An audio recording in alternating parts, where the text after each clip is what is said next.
Jokowi dapat keluhan dari investor IKN soal lahan, Menteri PUPR Basuki ungkap dua arahan Presiden. Menteri PUPR mengungkap Presiden Jokowi mendapat keluhan dari para investor di ibu kota IKN Nusantara terkait lahan. Untuk menangani masalah tersebut, Presiden mengarahkan dua hal kepada otorita dan menteri terkait. Arahan pertama, mempersiapkan penanggung jawab, person in charge PIC, untuk setiap investor. Kedua, mempercepat penetapan status lahan untuk para investor.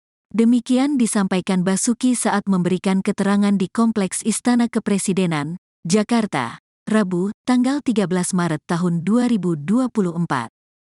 Karena beliau banyak mendapat keluhan-keluhan dari investor tentang kecepatan investasi di IKN. Itu tadi intinya Bapak ya?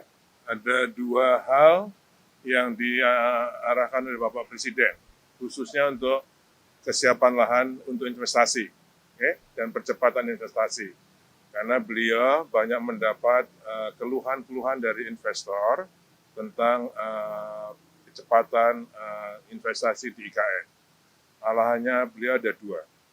Pertama, agar disediakan desk untuk pengaduan investasi, investor, dan juga agar disiapkan PIC untuk menangani atau berkomunikasi dengan investor. Jadi apakah satu PIC untuk satu investor, apakah satu PIC untuk 5 investor, atau satu PIC untuk 10 investor.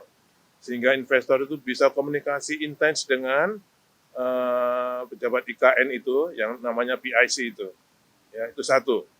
Ya, sehingga karena beliau melihat mungkin ini ada kurang intensnya PIC. Pak Agung sudah melaporkan pelayanannya dengan baik, tapi mungkin dirasakan masih kurang intens. Makanya beliau menyarankan atas juga saran Bapak Menteri Investasi, pengalaman beliau mempercepat penanganan investor. Tunjuk investasi, PIC, untuk menangani para investor itu.